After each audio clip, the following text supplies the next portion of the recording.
Hello, hello, hello.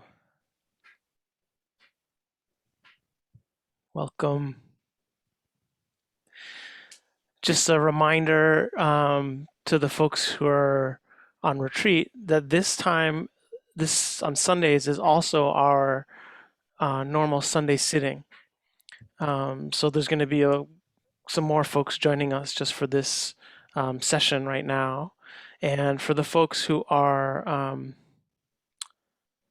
joining us right now, just for the Sunday sitting, just know that in case you didn't remember that you're joining this retreat that we're in the middle of. And so it won't be the normal sitting and um, instruction and talk and question and answer period. It'll just be a talk that you're all tuning into. But it's wonderful to have you all here with us.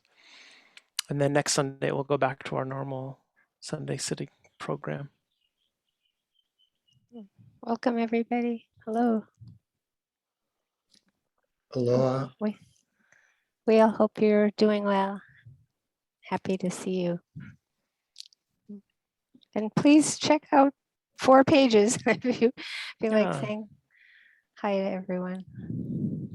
Take a look at who's all here. Take your time to say hi.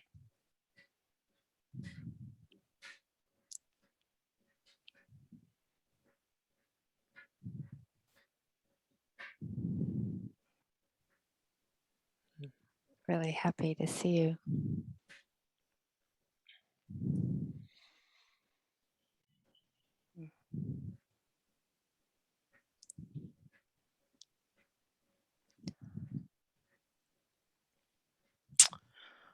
So,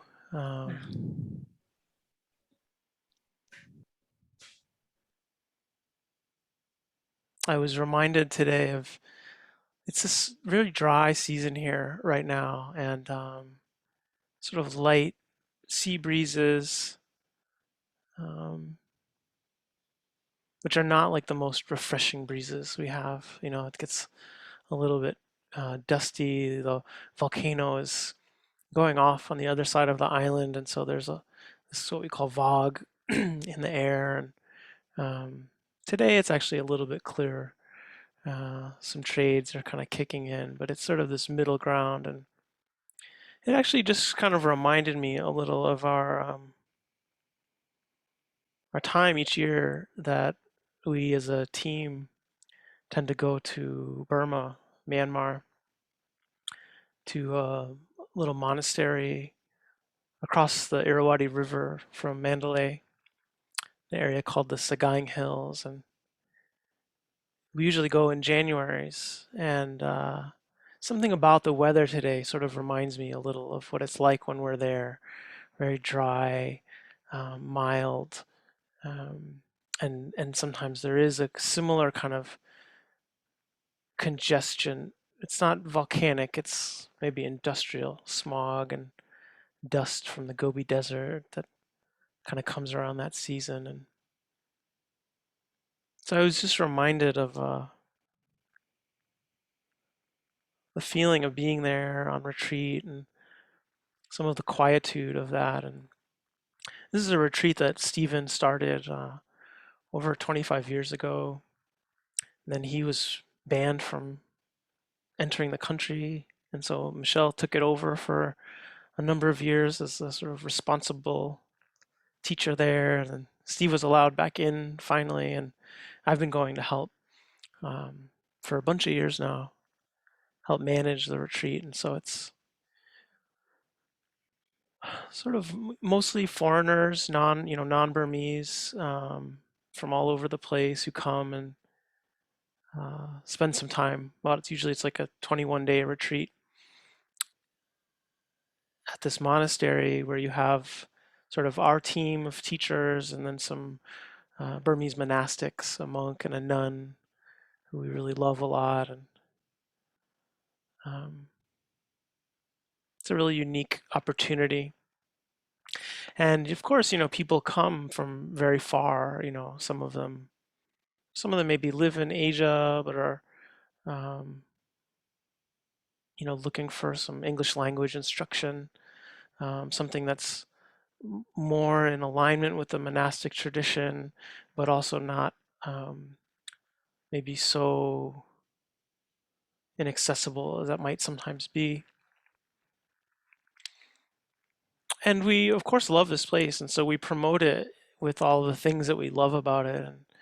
And there are just these times where you're in this, it's maybe a 400 or 500 year old monastery, and these hills that are, much older than that in terms of place where people have practiced for centuries, filled with monasteries and nunneries and pagodas and caves and lots of wonderful stories and history there. And when the weather is like this, there's a way sometimes you're sitting in the hall and you just hear that kind of the dry leaves sort of rustling, and the wind blows and um, the sort of crackle of the leaves, and maybe you'll hear our friends Molwyn and KT sweeping, a little bit some of the stairs and the walkways that the yogis use.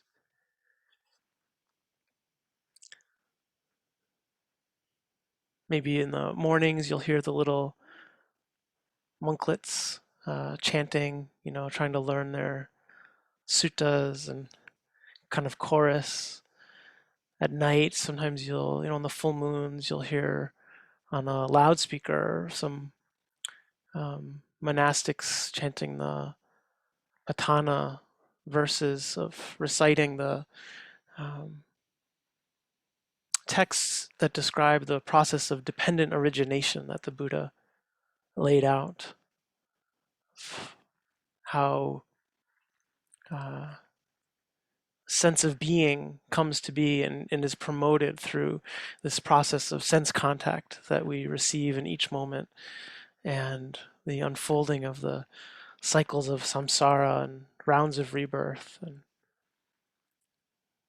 chanting it in detail. And sometimes you hear a barge, on the Irrawaddy River, and there's some very beautiful, peaceful conditions that are really supportive and wonderful.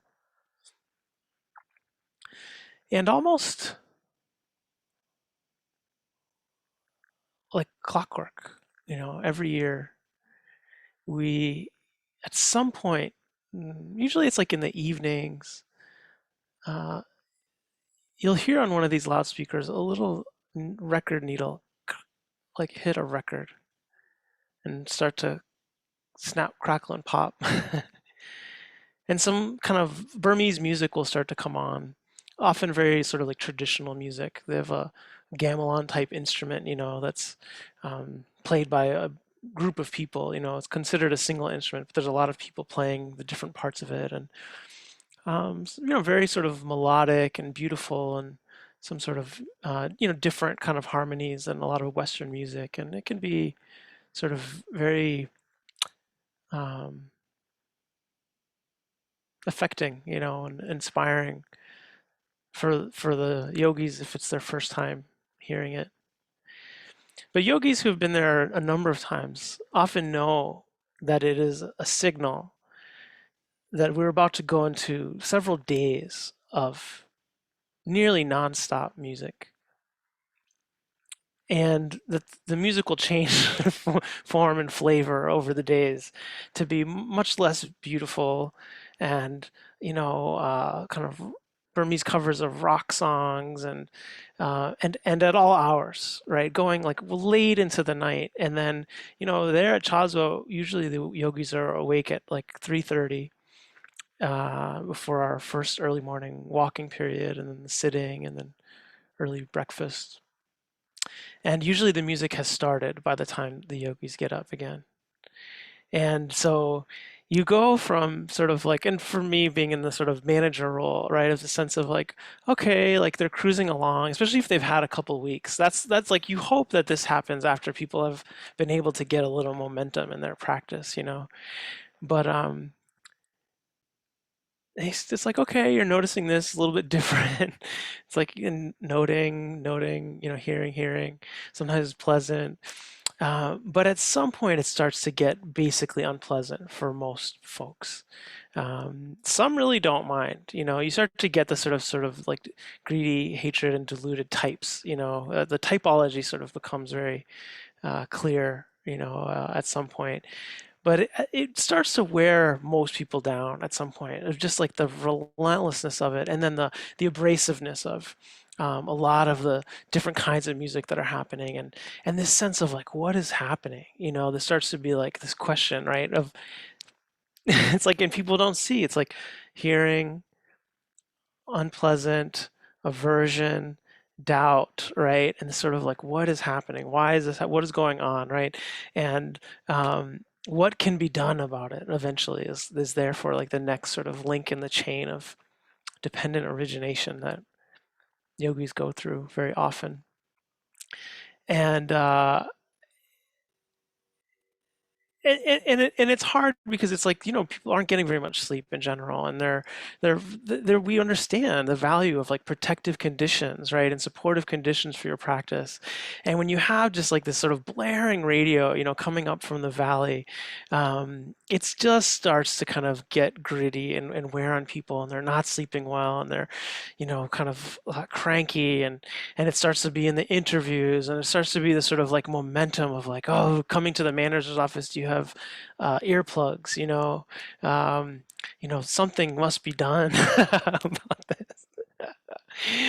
And it's intense because people really actually start to suffer, and and true ill will arises, right? Of like, don't they know? Like, don't these people know like that we're trying to sit and like we're trying to like be Buddhas and get enlightened, and like they're causing this ruckus down there, and it's probably whatever. I'm not saying everyone does that, but that it arises in people whether they go with those trains of thoughts or not.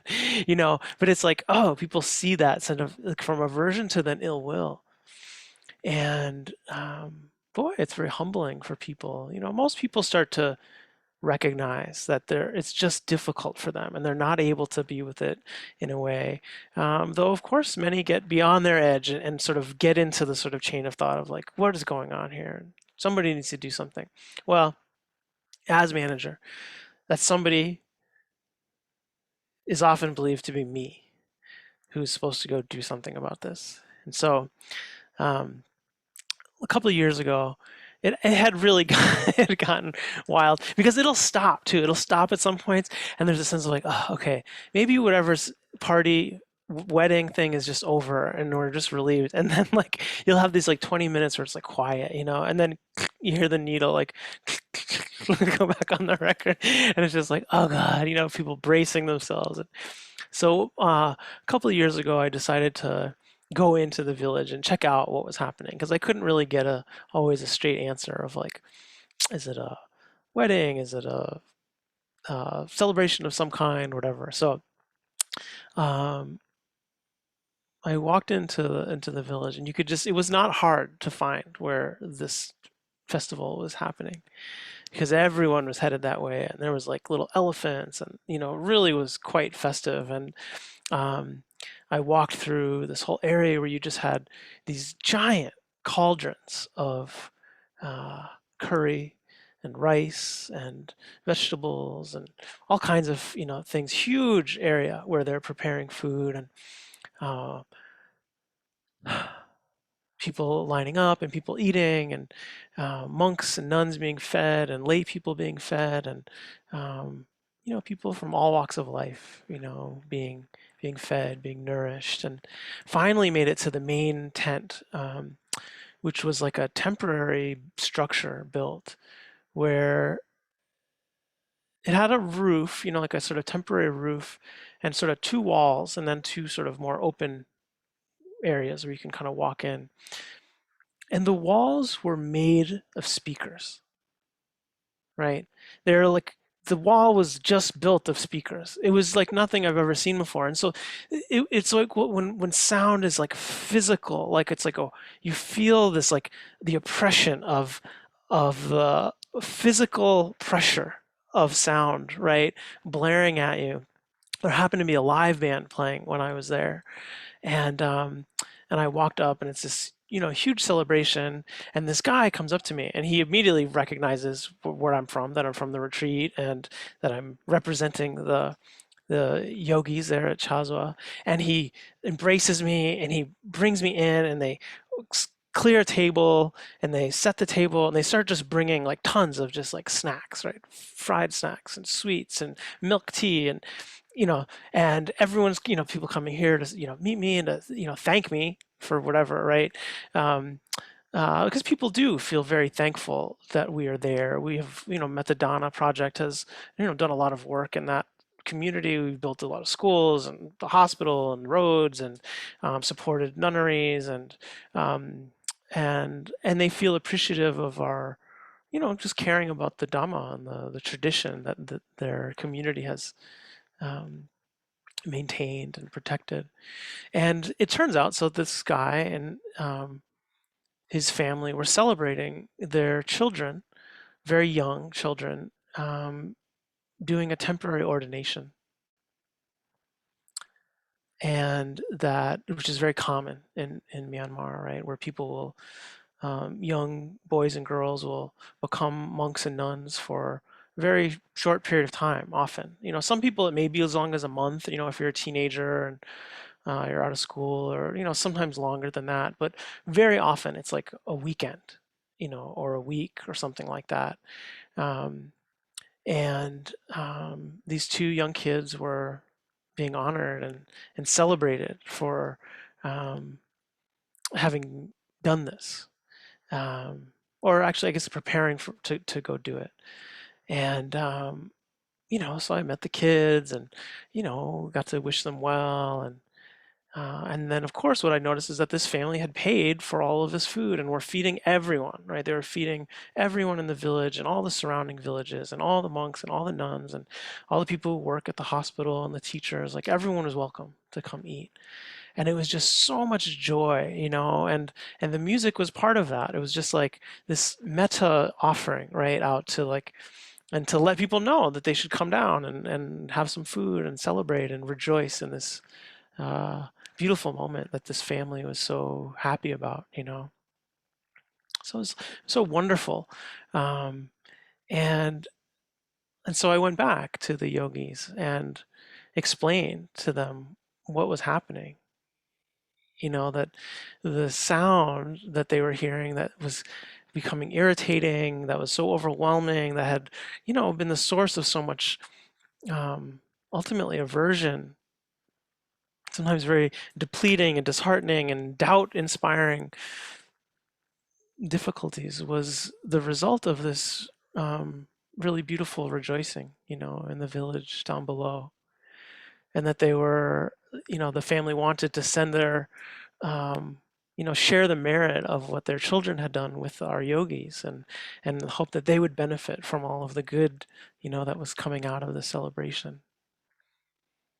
And so it was, just like immediately melted, people's resistance, their aversion, the sense of like, how can you not rejoice in the happiness of others in this very sacred and beautiful way, right? That this sense of course, these folks were much more rooted and steeped in the tradition than anyone in that retreat were, and had a very ancient way of honoring that and celebrating that, and that very much came through, right? And so this very powerful moment of clarity and of relief for the heart of so many of these yogis, of just realizing, oh, like we had gotten caught in aversion to unpleasant sound, and we had built up a story around it, and we had built up ill will, and we had done these sort of classical things that we all do, um, and that we're there to try to untangle and prevent and understand.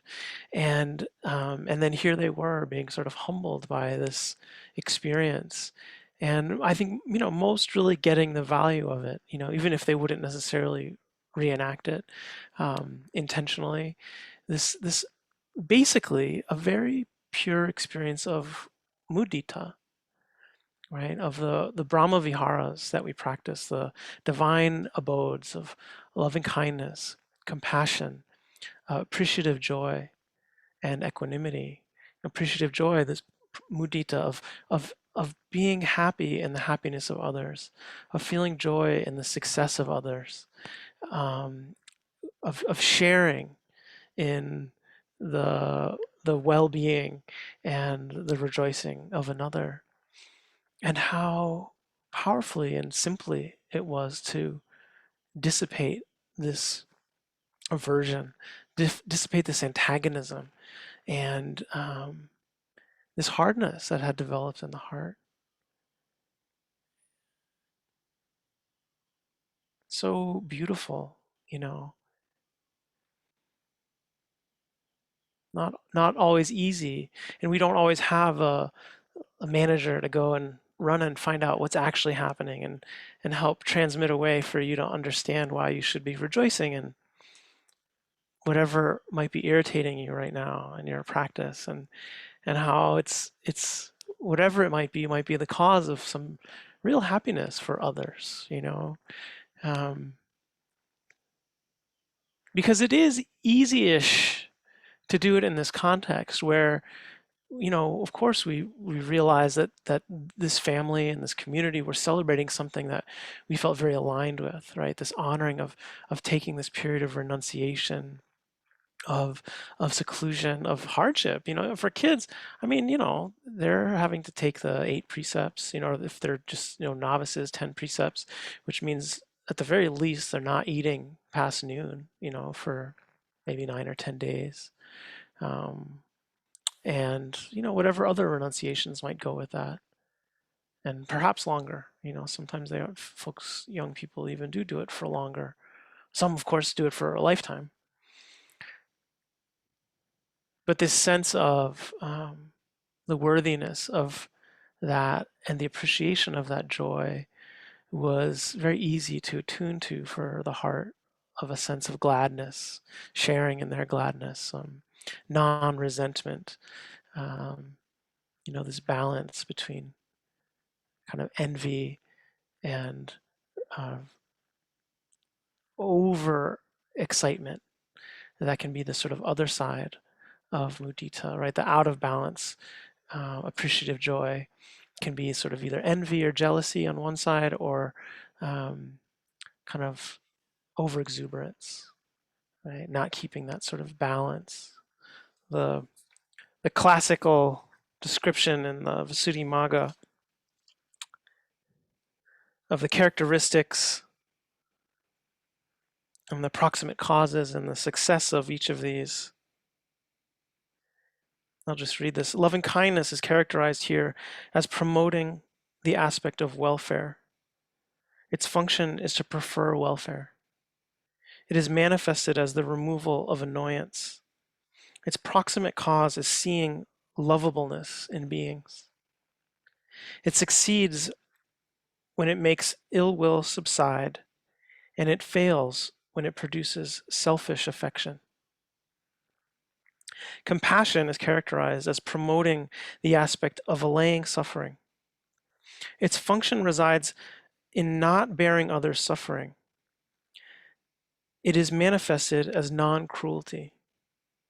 Its proximate cause is to see helplessness, its proximate cause is to see helplessness in those overwhelmed by suffering. It succeeds when it makes cruelty subside, and it fails when it produces sorrow. Gladness is characterized as gladdening, produced by others' success. Its function resides in being unenvious. It is manifested as the elimination of aversion. Its proximate cause is seeing beings' success. It succeeds when it makes aversion subside, and it fails when it produces merriment. Equanimity is characterized as promoting the aspect of neutrality toward beings. Its function is to see equality in beings. It is manifested as quieting of resentment and approval. Its proximate cause is seeing ownership of deeds. It succeeds when it makes resentment and approval subside, and it fails when it produces indifference.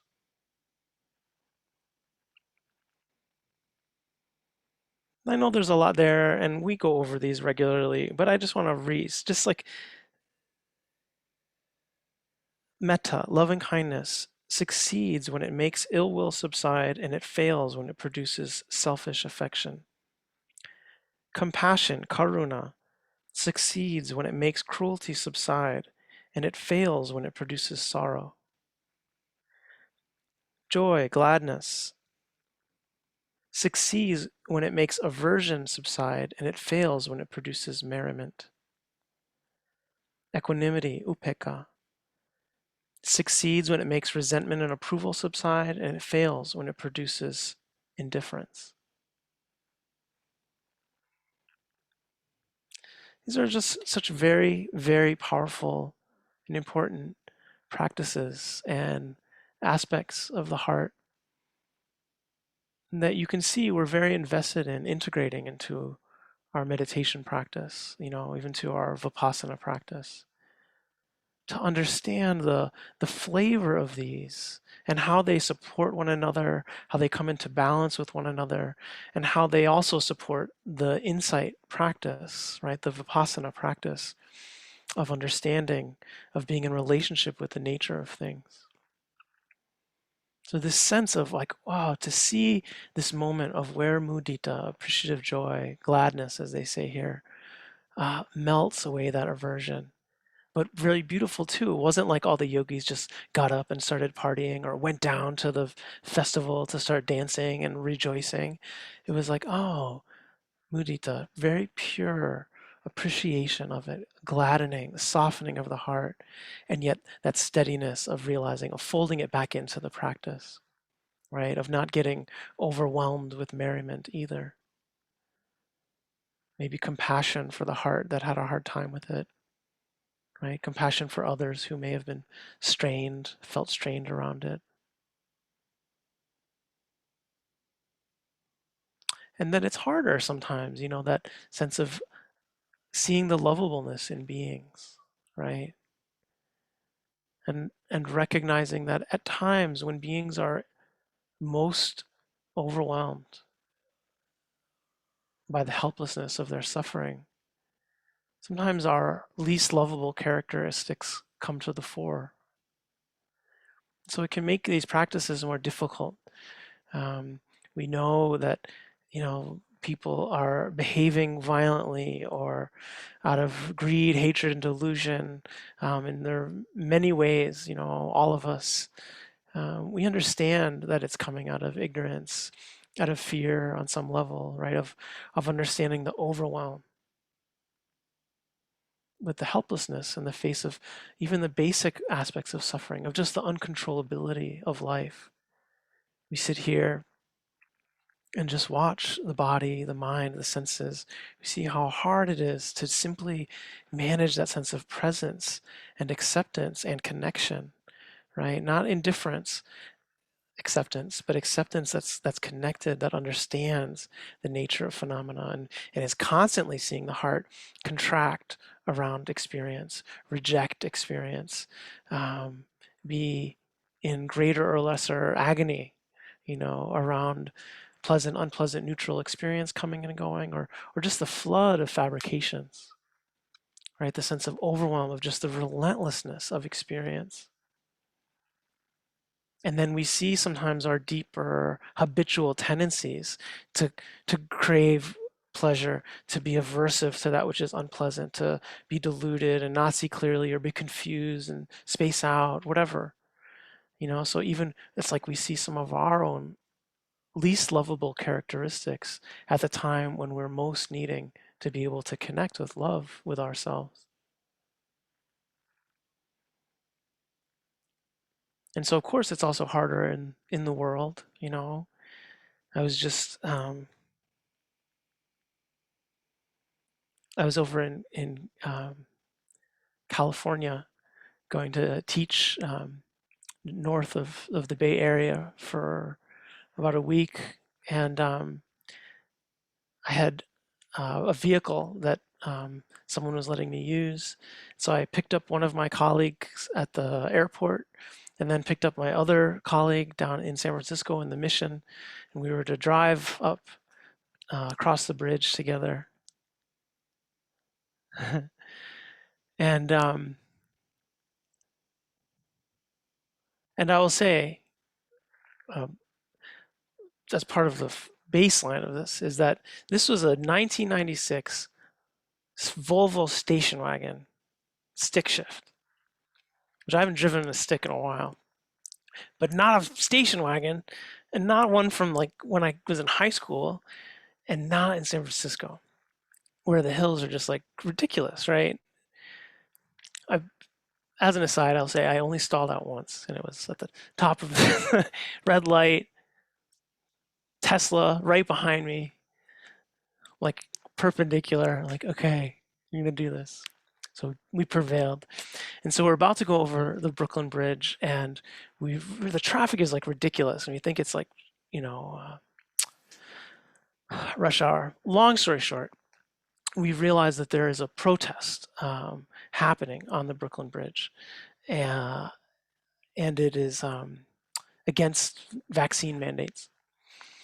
And so we're in basically like stop and go traffic, bumper to bumper with a stick shift, trying to trying to get up across the bridge for about 4 hours. We actually took a break at some point, thinking it would subside and get back on, and it was like, and it was very powerful because it was a great in relationship to the story about Chazwa and a kind of mudita that can arise when you feel very aligned with something. This happens to be a protest that I wasn't aligned with in terms of the view and the particular stance these folks are taking. But it was really kind of amazing to be with my colleagues and to really see the way in which, through I would give some credit to our years of training, that there was accessibility to the other Brahmaviharas, right? There was this sense of like appreciating the joy of protest, right? Of like, we may not agree with their views, but we've all been those people elsewhere. I haven't been on the the Golden Gate Bridge. They had, or one of them had. Um, but seeing the sort of like camaraderie and the sense of like unity and joy that people had in their togetherness was something that was not hard to appreciate, on some level. And sometimes there's sort of playfulness and like all good protests these days have like their sort of goofy qualities, and that sense of people's lovability was not out of reach, you know, and other people's real pain, was not out of reach. A real sense of anguish and of anger and of upsetness, that of of confusion, going by people, and feeling that sense of compassion for real pain, the sense of I may have a different analysis or disagree with all of, X or Y kind of conceptual pieces around it. But I recognize pain. I recognize dukkha. I recognize helplessness in the face of suffering, in the face of overwhelm. And then ultimately, of course, equanimity, right? Ownership of action, the sense of this is the world, right? This is the world we're living in. We are not outside of it. Our actions are as much entangled as anyone else's in the construction of where we are and how we're operating together. So it was very powerful and very inspiring to see the way in which I felt that we all didn't lose contact. It doesn't mean we didn't get frustrated at times or irritated or have judgments, of course. We all still have our work to do. But the way in which I felt like I could really not just fall back on practice, but that the practice had dug enough trenches in these ways that made some of this response very natural. Um, and so much better. It's so much better because whether I was furious and enraged or totally equanimous and totally loving or anywhere in between, I still was gonna have to wait and get across the bridge. It was still gonna take 4 hours to do it. It wasn't gonna matter, right? And so this sense of like, wow, it's so much better. It's so much, it's not just better for the world, it's not just even better ethically. It's better, like it feels better to not be just enraged all the time, right? And be so frustrated or so angry or so just like, and we'd see people on their cell phones driving because they were stuck in traffic in the other way, and they're like "La, la, la," screaming at someone, and it's like, wow, like I'm so glad I'm not right like there right now, but I could appreciate that, absolutely. And so, just something to say of like there really is, it helps, it works, it still takes its time, it's not immediate. This one of my colleagues, she's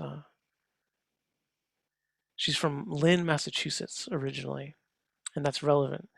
uh, she said to me some point later, she said, and she's an elder of mine. She's known me since I was a puppy, um, and she said, when I first got to know you, she's like, you've come such a long way. When I first got to know you, you were really like, "Nyeh, nyeh, nyeh, nyeh, nyeh, nyeh," She's like, and now you're still kind of, but you have so much dedication. So I say that as like that's like that's what uh, qualifies as a compliment in Lynn, Massachusetts. Uh, the sense of, yeah, you can make a little progress, and you should feel really good about it, even if it's like, not that much.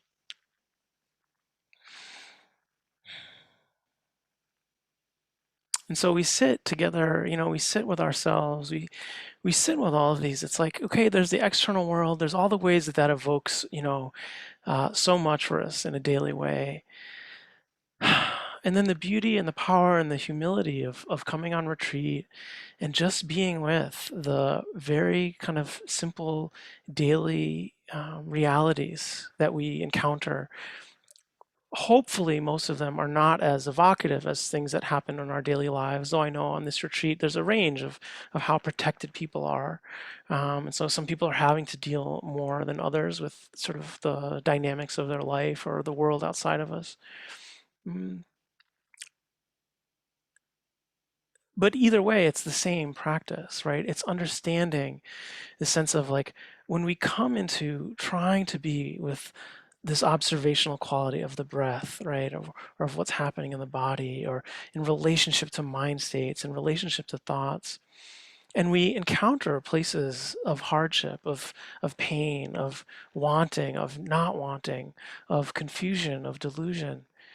It's so important to remember these tools of the Brahmaviharas, of loving kindness, of compassion, of appreciation, of equanimity, to help us get through, right? If we don't have these sort of balms um, that can help soothe the heart in the midst of tension, in the midst of conflict, or coming out of it, sometimes we just are in a big whirlwind of something in our practice, and we come out the other side of it and we feel exhausted and we feel depleted and we feel sometimes humiliated with not feeling like we did well enough, and just remembering that it's like, oh, these tools of gentleness, of care, of, oh, overwhelm in the face of suffering, right? Is there any place where we can feel a sense of tenderness, of compassion? When we have a beautiful experience arise, something very pleasurable in the mind or in the body, in the sense doors, rather than reject it, rather than clamp on it, or rather than cling to it, is there a place where we have the heart space to appreciate it? To appreciate the alleviation that it might give us at times, just a gentle breeze moving across, a warm experience in the body, a period of concentration, even if it's fleeting. Do we have this sense of being able to appreciate it? And then, yeah, maybe seeing where it starts to cling, where it starts to crave, where the appreciation becomes painful, actually, turns into something that isn't just appreciation, isn't just gladness. Oh, and then can we feel compassion for that it's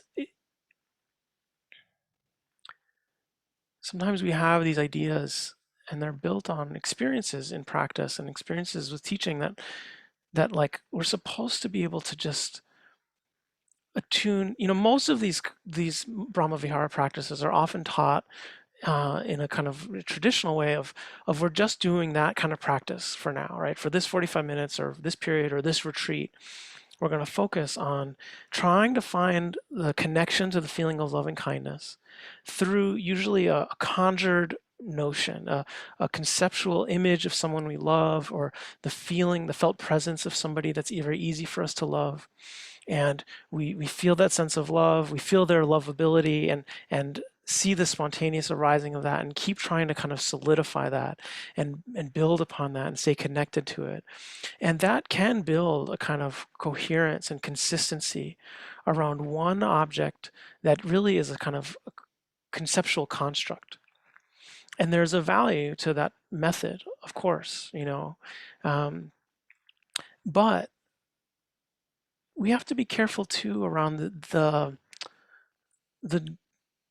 the tendencies that can start to develop around believing that we should be able to just do that of like, oh, we're just going to send love in all these directions or send love to this person or practice metta in a way that's sort of like you just sort of turn it on, you flip the switch, you turn it on, and there's this like static experience, unwavering kindness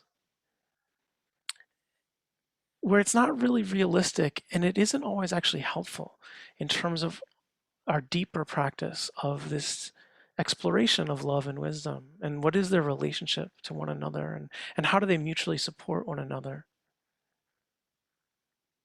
And so it's partly why in the morning sittings um, we've been offering this sense of like how do you do the Vipassana practice, or you're watching the body, or you're watching the breath, or you're watching hands, you're trying to observe sound, you're trying to stay connected to it, but bringing this quality of loving kindness to that at first, right? Just a sense of like, is there any sense that quality of observation has a tenderness to it?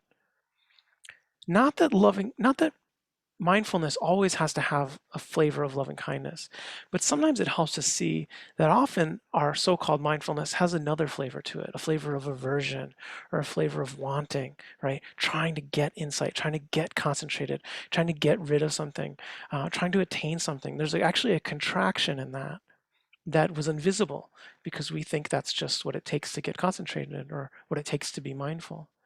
But when you bring in and invite a sense of tenderness, it's like, oh, there's this very different quality. Sometimes you don't need it. Sometimes it's too much. Sometimes the mindfulness itself can be very free of much flavor at all, right? It just takes the flavor of whatever is being observed. But this sense of, oh, is there a tenderness that is motivating the attention to come into contact with an object and to stay in connection with that object? And that tenderness, that gentleness, that care is very related to the quality of interest that also is an aspect of mindfulness. Because can we really be interested in something we're trying to control? Can we really be interested in something we're trying to change or get rid of? And in fact, the sense of like, no, I would say not really, not purely. It doesn't mean that if there's aversion there or there's these things that somehow we're wasting our time, but it's important to notice them. And so when the flavor of love and kindness is present, we start to see that like, oh, that there's something very powerful happening there where that unconditional quality of the love, that the tenderness can be there even if it's an unpleasant experience, or the tenderness can be there even if it's anger in the mind that you're observing. That there is a relationship between kindness and interest that's very powerful. And that there's a way that it actually invites the interest, right? The sense of, oh, the heart softens enough so that it can be genuinely interested. And the sense of actually the heart can actually only love something if it totally understands, right? That there's a relationship on the other side that's purifying, right? That the deepest love, the deepest caring comes out of the deepest connection and understanding of the nature of things, the difficulty of beings, the joy of beings, the ownership of actions that all beings share, right? So this way that it actually is in very much balance. But that with the Vipassana practice, it's like we're always moving. The attention is actually always moving. The object is always moving. And so what that means is that the flavor of kindness also needs to be moving, right? That it's like, oh, in this moment there's tenderness. Not to be like, oh, we've kind of locked into love, right? Or we've locked into mindfulness. And therefore, and then the object is sort of just like coming and going inside this field of love or field of mindfulness. The another way to look at it is is is that a moment of mindfulness only lasts a moment. A moment of loving kindness only lasts a moment. And so that there needs to be the reapplication in the next moment and the reapplication in the next moment. And that the next moment of whatever's being observed is not the same thing that was just being observed. It's a new phenomena. The rising of the breath, we call it the breath, but actually it is can be seen as discrete moments of changing physical sensation, of increasing tension, increasing pressure, releasing tension, softness, right? Increasing, decreasing, and this sense of like actually each one of those moments is different and requires a new moment of mindfulness, requires a new moment of loving kindness or compassion or appreciation, depending on or equanimity, right? Depending on what's happening. And so this gives the mind and the heart a kind of dynamism in the process, that it's like we're not just sort of trying to land in something and sort of stay there and stabilize it in that way. It's like the mind itself has an agility, a dexterity, a dynamism, a lightness, a flexibility that's very important to get a feeling of, and that it actually builds energy, right? The sense of like, oh, now there's this moment, and that in that dexterity allows the attention to not be perturbed by change. To say, oh, here's a sound that arises, and the attention goes there, and it's fine. And then it comes back to the breath, or it moves to another. The sound arises, you hear there's knowing of the sound, and then the mind conjures an image of what it thinks it's hearing. Oh, that's a mind moment. There was a sound moment, now there's a mind moment. Then there's a preference around that, an idea around it. Oh, mind, mind, mind. Oh, another sound. Oh, sensation in the body. This sense of the momentariness of experience. Um, how hard it is to get the mind to be that limber, that dexterous, that adaptable, but how beautiful it is, because just as we did today in that morning instruction period, where oh, if a painful sensation arises, oh, then maybe we're not just trying to hit it with the same loving kindness. It's like, oh, let's change tactics, let's move to compassion. Maybe it's the quality of heart of caring that's oriented towards pain, that's oriented towards hardship and suffering, overwhelm. Oh, maybe that's actually more appropriate. Oh, and it is. And it's actually maybe not pain for the body, because the sensations themselves are actually maybe more manageable than we think, but that the mind is overwhelmed. The heart feels threatened by that physical pain, is scared by it. And so that it's actually the heart that needs the sense of compassion. So can you see that difference of like, it's not like we're just like creating this sort of dull, static, like love or compassion that's sort of in a box, right? It's this understanding that each moment can have a skillful response to it, and that the mind becomes more agile, more dexterous, and more naturally responsive with the range of tools as we apply the method of it, of saying like, oh, okay, so maybe there's an intention then to remember appreciation. Oh, a memory comes that's very pleasant and wholesome and beautiful. Can we feel that sense of appreciation and joy in that, and use the energy of that to fold back into our exploration of the practice of our interest, right? Not to get lost in it, not to kind of wander, but to see the ways in which it's like, oh, right. And then we're also being mindful. We're also bringing that quality of stability, of knowing things are as they are, seeing attachment, seeing aversion.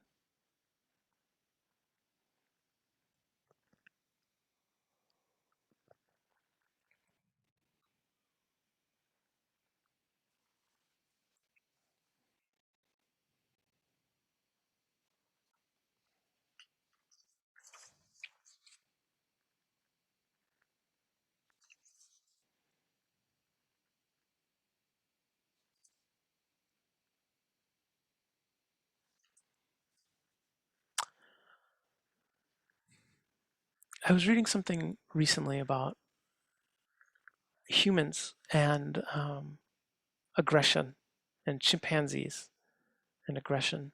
And they made an interesting distinction that I hadn't ever heard of, that human beings and chimpanzees share a tendency toward proactive violence, which means like violence you do on purpose, right? Or we go hunting or we go to war. Um, these sort of like somewhat sort of like not so emotional decisions to harm, to kill. But chimpanzees have a much stronger tendency towards what's called reactive violence. So versus proactive, where it's like you're doing it on purpose and you're engaging it in that way. Reactive violence is like somebody takes something from you and you clobber them, right? And this is what chimpanzees will do. If like you take their thing, they'll just attack you violently, right? And they'll do that to each other.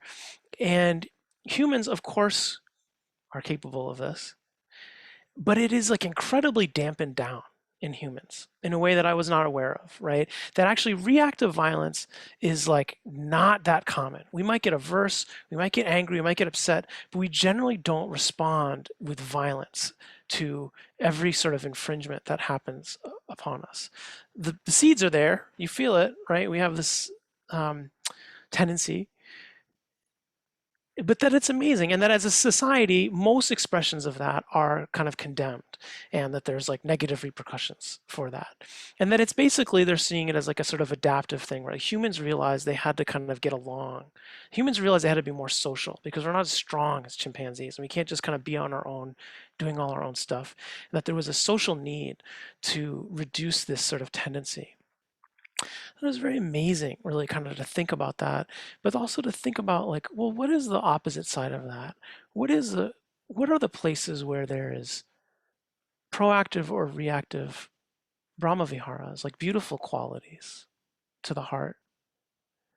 And what role does that play in our spiritual journey? And so it is interesting when you look at the Visuddhimagga and you see the kind of narrative of the tradition, most of these are described as reactive responses. Seeing the lovability in beings, we we have a reaction of love. Seeing the overwhelm in the face of suffering of beings, we have a response of compassion. Seeing joy, we have the response of joy. And seeing the the truth of people living with the results of their actions, we have a sense of equanimity. And so there's something very powerful, and I think just to encourage this exploration of that, because I think that it's a very interesting thing, and it is important and beautiful to kind of get the ways in which these beautiful qualities of heart are workable and developable in terms of reactive responses, right? Like reactive joy and responsive love and responsive equanimity. And I think that compassion and appreciative joy in particular are a little bit maybe confined to that, that they need suffering in order to be responsive to. They need something pleasant to be responsive to. But that actually metta, loving kindness, and upekkha, equanimity, I think really do have an ability to be something that's much more proactive, right? That isn't simply a matter of like how we respond, but that is actually like an assertion in terms of our relationship with what's happening right now in our practice, what's happening with others that we engage with, which happen maybe with the world around us, right? The sense of like it is actually not only reactive, that there's this beautiful power of like a proactive loving kindness, a proactive equanimity, a balance of mind. And what does that look like in terms of our meditation practice? Where does it feel like we don't simply have to call upon these things when we're in crisis and when we're in trouble, but that they're actually the sort of baseline of how we are approaching the heart, mind, and body? That there is gentleness, a tenderness, a balance with which we engage with every moment of craving, aversion, peace, joy, uh, the whole range of experience. And that there's something very invigorating about that, a power in that that's very important, um, to not feel that we are always simply at the mercy of like this relentless torrent of experience that we're trying to manage, because that is how things sort of are. And it's how it's described. And even the Buddha, you talk about in his battle with Mara, the personification of delusion at the end, it's still sort of like he's seated there and Mara is attacking, and all of Mara's armies are attacking him there, and he's becomes victorious. But it's very interesting, this sense of like sitting here, there's a way in which we feel like, of course, we are subject to this constant flood of formations. And that is a very real and powerful and true perspective, and that these are powerful tools to help us navigate these wild waters that we're in.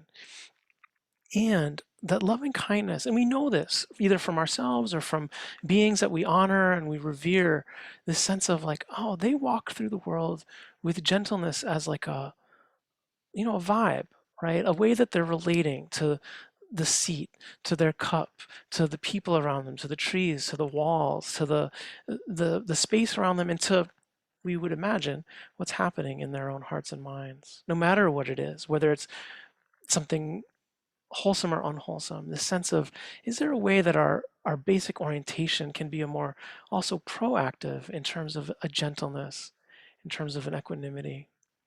And what is that like to explore and experiment with?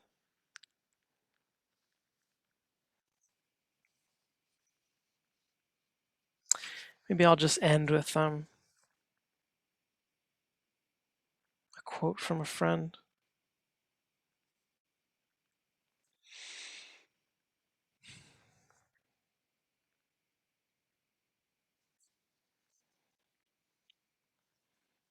My friend Wally Nelson died,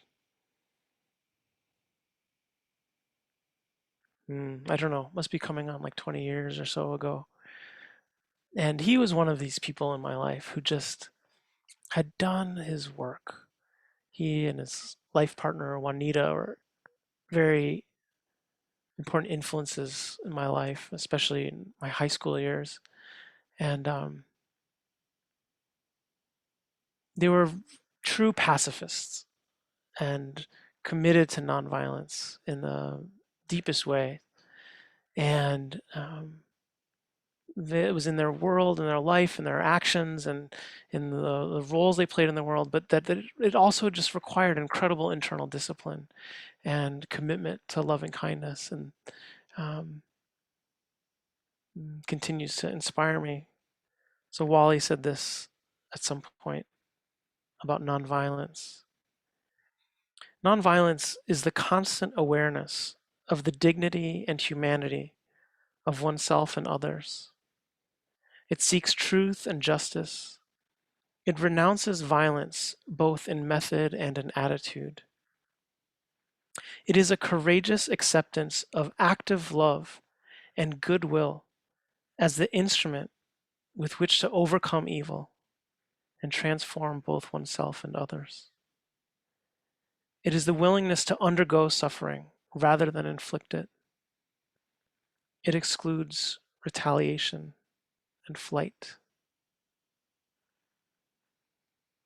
Let's sit for a moment.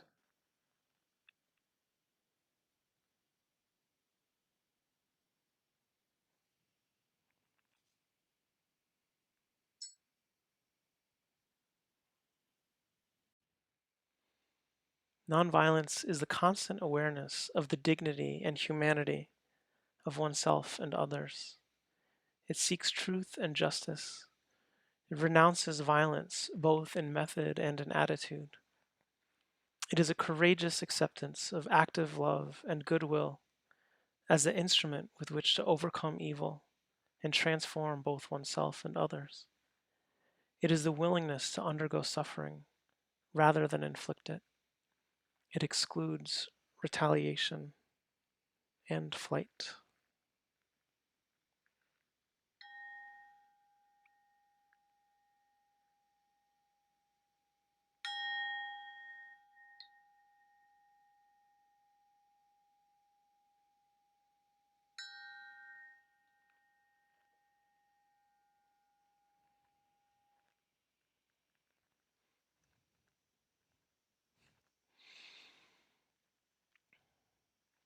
So thank you all for your kind attention, and those folks who are on retreat will be back in an hour for the metta chanting and sit. And for the rest of you, please take care, and we'll see you next Sunday. Yeah. Aloha.